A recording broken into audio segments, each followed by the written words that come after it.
Position పెరుగుతున్న కొద్దీ ఎంత లేదన్నా ఎక్కడో ఒక చిన్న పురుగు అనేది ఉంటుంది మనకి యాక్చువల్లీ మన మైండ్లో. అరే నీకు ఈరోజు ఇదిరా లేకపోతే ఇదిరా పెరుగుతుందిరా మనకు పెరుగుతుందిరా అన్న కొద్దీ మనకు ఇంకోటి కూడా పెరుగుతూ ఉంటుంది తెలియకుండా. సో బట్ అక్కడే మనం అంటే నెక్స్ట్ ఏ రేంజ్కి వెళ్తాం, ఎక్కడ స్టాండ్ అవుతాం అనేది చూపించే ట్రాన్స్ఫర్మేషన్ స్టేజ్ అదే యాక్చువల్గా. బట్ మీరు ఇందాక చెప్తున్నది ఏంటంటే చాలా గ్రౌండెడ్గా ఉంటున్నారు యాక్చువల్గా. సో ఎక్కడిని దీనికి ఏం ప్రాక్టీస్ చేశారు మీరు? పొజిషన్ పెరుగుతున్న కొద్దీ గ్రౌండెడ్గా ఉండడం అనేది ఫస్ట్ ఎక్కడ నేర్చుకున్నారు? సీను బాగా చేసాడు. నెక్స్ట్ కామిక్ విలన్ అవుతాడు, మంచిగా పేరు వస్తుంది అన్నప్పుడు కొంచెం రెడీ అవుతాం కదా.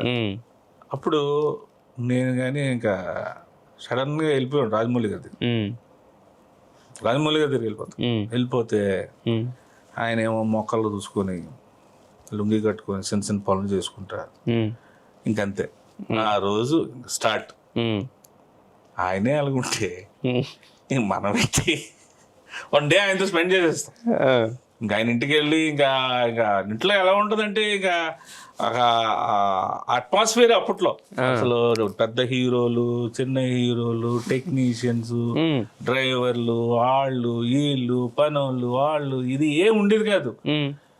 వీళ్ళు ఎలా ఉంటారు అంటే బయసజారులు అంటే ఎవరైనా సరే ఇంటికి వెళ్ళామంటే ఇంకా మా పచ్చళ్ళు కలుపుకొని మేము తినేయడం, మా డైనింగ్ కూడా ఆ టైంకి వెళ్ళి తినేయడం.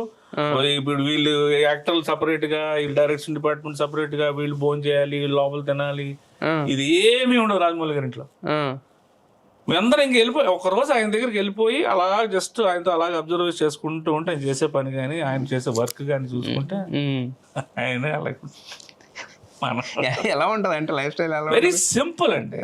అసలు ఆయన చూస్తే మనకి అసలు అంటే తెలుసుకోవాలి క్యూరియాసిటీ అంతే కదా. ఇప్పుడు ఆయన పని ఆయన చేసుకుంటారు. ఆయన అప్పుడు మాకు విక్రమార్క మనకి యమదంగ షూటింగ్ అయినప్పుడు నాన్నక్రమ గుడికి సైకిల్ వచ్చేసేవారు, 5:30కి వచ్చేసేవారు.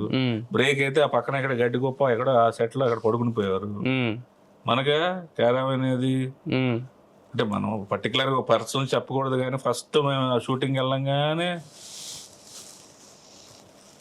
బ్యాక్ డోర్ పెట్టారండి మొన్న రిలీజ్ పెద్ద హిట్ అయింది కదా సినిమా.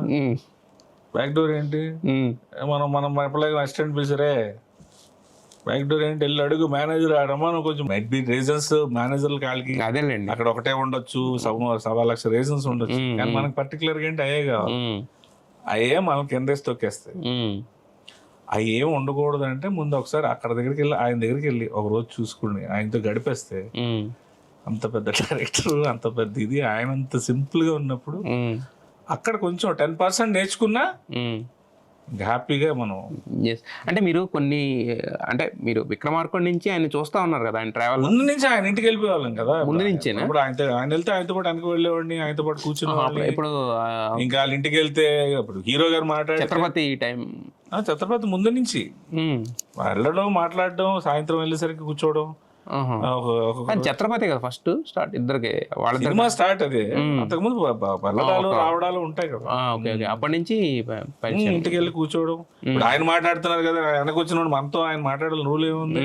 అవునవును మేము వెళ్ళిపోతుంటాం, మేము అక్కడి నుంచి పచ్చళ్ళు తీసుకుంటాం. ఇంకా వల్లి గారు అయితే ఇంకా అల్లరి చేసేస్తుంటాం. సో ఆయనేమో పనుల్లో ఉంటే మీరేమో ఈ పనుల్లో ఉంటే ఇంకా మేము కింద జోకులు చేసుకుంటాం, పిల్లలు మేము అందరం ఆడుకోవడం.